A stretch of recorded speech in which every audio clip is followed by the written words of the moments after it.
Hey everyone, welcome to another video. Today we're talking about messaging with Azure Event Hubs. We're going to be looking at how do we set up an event hub and then how do we send messages to it. And so I'm going to jump over to the desktop and we're going to look at setting that up in the Azure portal, getting the connection string we need and then sending our messages. Okay, so here we are in the Azure portal. We're going to set up our new event hub. So I'm going to create a resource and we'll type in event hub. You see event hubs there. We'll hit create. What this is going to create for us is an event hub namespace, which is kind of like the equivalent of a service bus namespace or a Kafka broker or something like that. This is the overarching set of like where we'll place all of our event hubs. And so I'm going to put this in here as YouTube event hub demo and put that in East US. And then for the pricing tier for now, I'm just going to pick basic. This allows us a single consumer group, 100 broker connections. It's a good way to get started. If you want to get into actually using this properly, you'll probably need consumer groups and more broker connections, so you'll want standard. And then when you're using this in production for high volume, obviously you're going to want the premium version. But right now I'll start with basic. If you don't understand what the term consumer groups are, or about how Event Hub works or how it might be different to Service Bus, check out my earlier video, an introduction to distributed log brokers. That's going to explain how Event Hubs and Kafka, because they're the same kind of broker, how they generally work. So I'm going to hit review and create. I'm just going to deploy an event hub for us. So it takes a few seconds to deploy that namespace. And then once it's done that, we can jump to the namespace and create an event hub that we're going to end up sending our messages to. So I'm going to pause the video now and I'll come back when that's created. Okay, so our deployment's now complete. So I can hit go to resource. This is now our event hub namespace.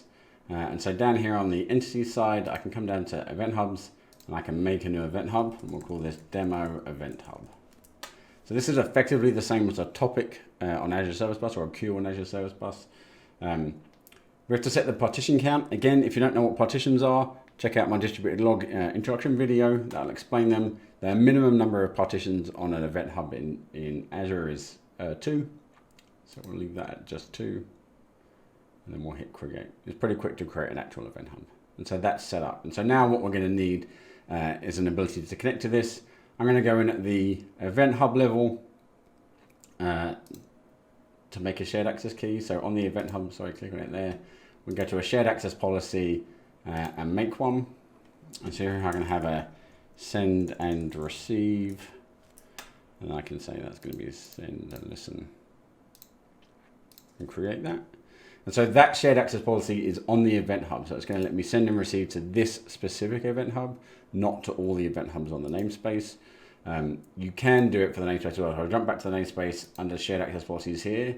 There's obviously one that starts there to begin with, but you can add more here. If I add one here that lets me send or lets me listen, that's going to be on all the event hubs in the namespace, or you can go to the event hub and do it there. That's why there's like the 2 different levels of shared access policies. That's the same with Service Bus as well. So now we can jump over to Visual Studio and we'll see I've got this kind of basic application started. Writing out to the console, we're starting our Event Hub producer, which is the term for something that's sending messages to event hubs. That's an event producer. And I can paste our connection string in there. And then we've got our demo event hub. That is what we called our event hub. Make sure that's right. Okay, so now we've got a connection string. We've got an event hub name, so we're ready to send messages. So I've already added under dependencies, like from NuGet, I've added Azure Messaging Event Hubs. I'm currently using 5.6.0. And I've bought these namespaces at the top. Azure Messaging Event Hubs and Azure Messaging Event Hubs Producer. And so what we can do at this point is that we'll make an Event Hub Producer client. We'll call that Producer. And what that takes is a connection string or an existing Event Hub connection or Event Hub connection string plus Event Hub's producer client option. So we'll pass in our connection string right now. And then we can look at, it also has this other one that takes in just the Event Hub name. So we'll do that too, Event Hub name. So that's a producer client. And then from producer, we have a couple of different options. The main method that we're going to use is send async. but send async takes in a couple of different things. So it either takes in a batch of events, an enumerable of events, event data, or an enumerable with some different options. But it's basically either an event data batch or an enumerable of event data. And so let's look at the two different ways that we do that. So we'll start first with an enumerable of event data. And so we'll make a list of event data. This is effectively the message object event data. On Service Bus, it's a Service Bus message or just message, but here it's event data. So make a list called events, and then we'll quickly make 10 of them. Int I, we'll say, well, I is less than 10.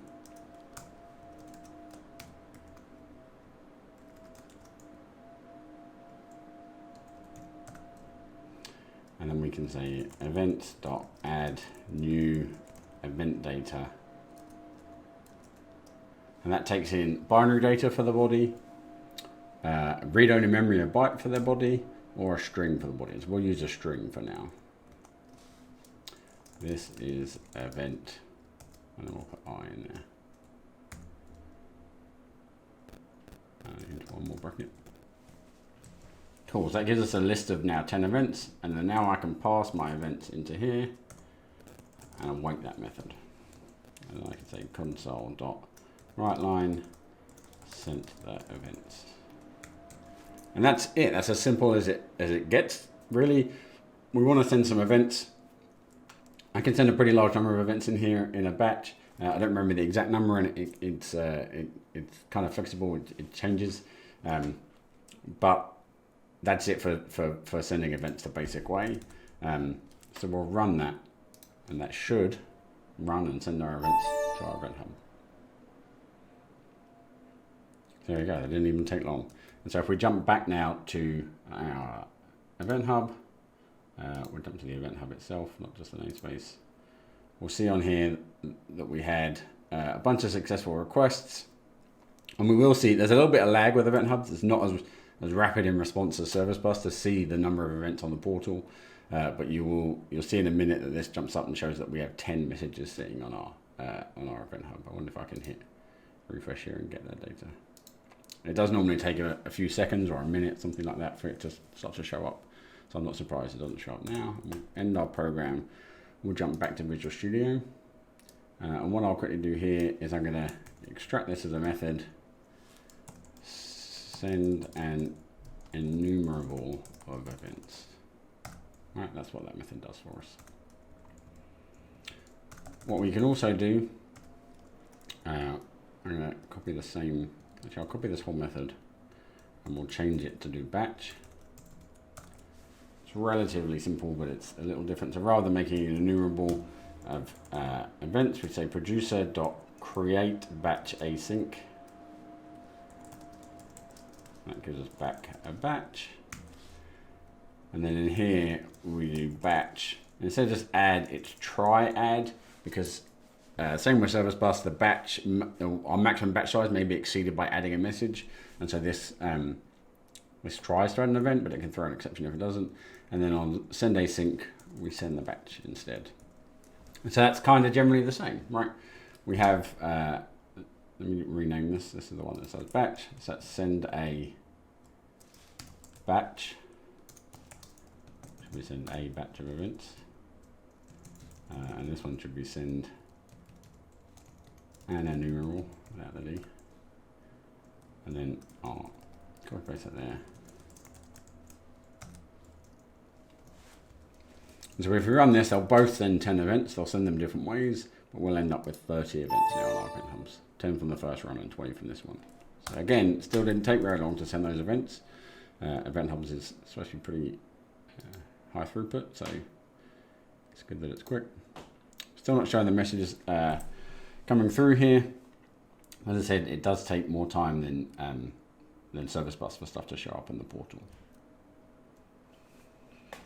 So the one thing that's really important is when we made our Event Hubs, we made it with different partitions. So there are 2 partitions, and that's kind of important because we want to make sure that we're able to kind of still get decent message ordering. So the way we've set this right now, we haven't specified anything that dictates which partition the messages go to. And so they'll go to the partitions each send should go to kind of an alternating partition, partition 1, partition 2, partition 1, partition 2, that kind of thing. But we can actually control which one it goes to. So when we create an enumerable of events, when we go to send async, we can send that with the send event options. So if we look at what send event option contains, I can specify the partition ID, so specifically say partition 1 or partition 2, or I can add a partition key, and this is just a string.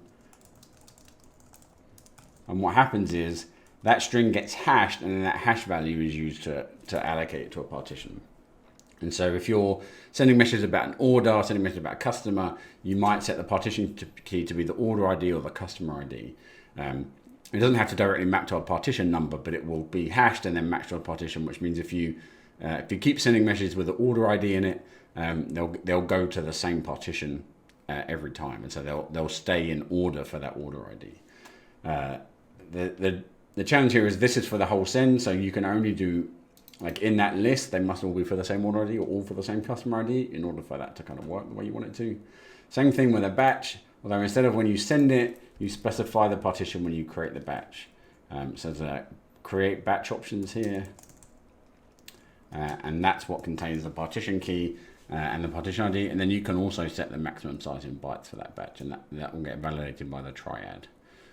And so here we'd set the partition key.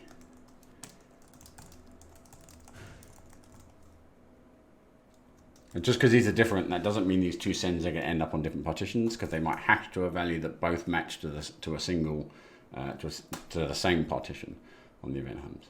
But we'll send that as well, make sure that we're kind of having a go at sending the events with the right batch. And so we can see there that those events were sent. Now one last try jumping over to the portal and seeing if our events are showing up yet. They're not. Do a whole refresh. There we go. So we're starting to see that we had a bunch of events got sent, a bunch more events got sent. So the 10 from the first run, the 20 from the second run. And so it does have a little bit of lag, but we do see that the events are going there. And so that's really basically all there is to sending.